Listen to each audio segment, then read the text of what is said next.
உதயன் வலையொலி நேயர்களுக்கு வணக்கம். நீங்கள் இணைந்திருப்பது உதயன் வலையொலியின் உலக செய்திகளுடன். செய்தி ஆசிரியர் திலீப் அமுதன். செய்திகளோடு நான் புஷ்கரணி ரவீந்திரன். முதலில் தலைப்புச் செய்திகள். பிரதமர் மோடிக்கு இத்தாலியில் அமோக வரவேற்பு. குவைத் தீ விபத்தில் உயிரிழந்த இந்தியர்களின் உடல் நாட்டிற்கு அனுப்பி வைப்பு. 3000 சிறுவர்களின் உயிரை காப்பாற்றிய இந்திய பாடகர். இத்தாலி நாடாளுமன்றில் மோதல். உக்ரைனிற்கு கடன் தொகை வழங்க G7 நாட்டு தலைவர்கள் ஒப்புதல். 3வது முறையாக பிரதமராக பதவி ஏற்றுள்ள மோடி தன் முதல் வெளிநாட்டு பயணமாக நேற்று G7 மாநாட்டில் பங்கேற்பதற்காக இத்தாலி சென்றுள்ள நிலையில் அவருக்கு சிறப்பான வரவேற்பு அளிக்கப்பட்டுள்ளதாக தெரிவிக்கப்பட்டுள்ளது. இந்த மாநாட்டில் எரிசக்தி, AI எனப்படும் செயற்கை நுண்ணறிவு மற்றும் ஆபிரிக்க விவகாரங்கள் தொடர்பில் விவாதிக்க உள்ளதாக தெரிவித்தார். G7 நாடுகளின் உச்சி மாநாடு இத்தாலியின் பஷானோ நகரில் உள்ள அபுலியாவில் 13ஆம் திகதி தொடக்கம் 15ஆம் திகதி வரை நடக்கின்ற இந்த மாநாட்டில் ரஷ்யா, உக்ரைன் போர், இஸ்ரேல் காசா போர் ஆகியவை முக்கிய விவாத பொருளாக இருக்கும் என தெரிவிக்கப்பட்டுள்ளது. குவைத் தீ விபத்தில் உயிரிழந்த இந்தியர்களின் உடல் இந்திய விமானப்படை விமானம் மூலம் கேரளாவிற்கு புறப்பட்டுள்ளதாக தகவல்கள் தெரிவிக்கின்றன. அதேவேளை விபத்தில் உயிரிழந்த 7 தமிழர்களின் உடலை பெற்றுக் கொள்வதற்காக அமைச்சர் செஞ்சி மஸ்தான் கொச்சின் சென்றுள்ளதாக தெரிவிக்கப்பட்டுள்ளது.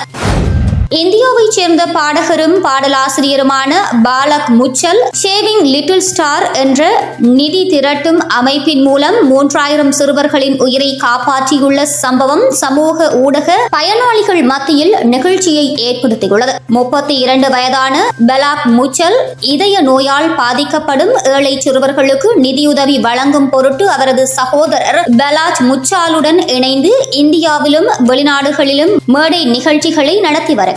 இதன் மூலம் கிடைக்கப்பெறும் பணத்தை கொண்டு சுமார் 3000 சிறுவர்களின் உயிரை இதுவரை அவர் காப்பாற்றியுள்ளார் என தெரிவிக்கப்படுகின்றது. இது குறித்து பாலக் முச்சல் கருத்து தெரிவித்ததாவது: இசை கச்சேரி மூலம் கிடைக்கும் பணத்தை வைத்து இந்த நல்ல காரியத்தை செய்து வருகின்றேன். இன்னும் 413 குழந்தைகளுக்கு சிகிச்சை அளிக்க வேண்டியுள்ளது. தற்போது இதுதான் எனது வாழ்க்கையின் மிகப்பெரிய லட்சியமாக உள்ளது, எவ்வாறு தெரிவித்துள்ளார். இதேவேளை அவரது பணியை பாராட்டி மத்திய அரசு மற்றும் பிற பொது நிறுவனங்கள் பல்வேறு விருதுகளை வழங்கி வருகின்றமை குறிப்பிடத்தக்கது.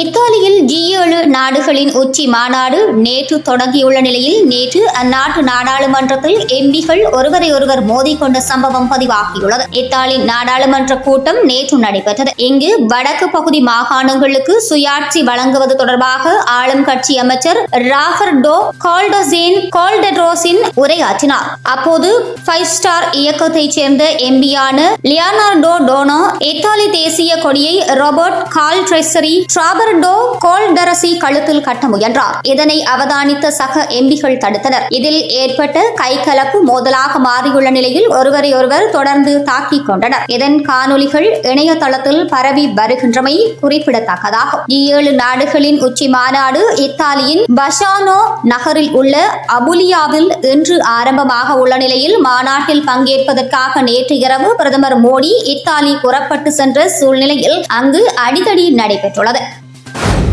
G7 நாடுகளின் 50வது உச்சி மாநாடு நேற்று இத்தாலியில் அபுலியாவில் ஆரம்பமானது. உலகின் 7 முக்கிய முதலாளித்துவ நாடுகளான அமெரிக்கா, பிரித்தானியா, பிரான்ஸ், இத்தாலி, ஜெர்மன் மற்றும் கனடா, ஜப்பான் ஆகிய நாடுகள் இதில் செயற்படுகின்றன. குறித்த மாநாட்டில் இம்முறை இந்திய பிரதமர் நரேந்திர மோடி, உக்ரைன் ஜனாதிபதி மற்றும் துருக்கிய ஜனாதிபதி ஆகியோர் சிறப்பு அதிதிகளாக கலந்து கொண்டனர். மாநாட்டில் ரஷ்ய இறையாண்மை சொத்துக்களில் இருந்து உக்ரைனிற்கு $50 பில்லியன் கடன் தொகைகளை வழங்க G7 நாடுகளின் தலைவர்கள் ஒப்புக்கொண்டுள்ளனர். ரஷ்யாவுடனான போரில் உக்ரைனுக்கான ஒத்துழைப்புகளை இரட்டிப்பாக்குதல், சீனாவின் அரசியல் மற்றும் பொருளாதார எதிர்பார்ப்புகளுக்கு எதிராக ஒருமித்த நிலைப்பாட்டை பிரதிபலித்தல் என்பன இந்த மாநாட்டின் இலக்கு என குறிப்பிடப்படுகின்றது. இதன்போது 10 வருட இருதரப்பு பாதுகாப்பு ஒப்பந்தத்தில் அமெரிக்க ஜனாதிபதி ஜோ பைடன் மற்றும் உக்ரைன் ஜனாதிபதி விளாடிமிர் செலன்ஸ்கி ஆகியோர் கைச்சாத்திட்டுள்ளனர். ரஷ்யாவிற்கு எதிரான உக்ரைனின் பாதுகாப்பை பலப்படுத்துவதையும் உக்ரைன்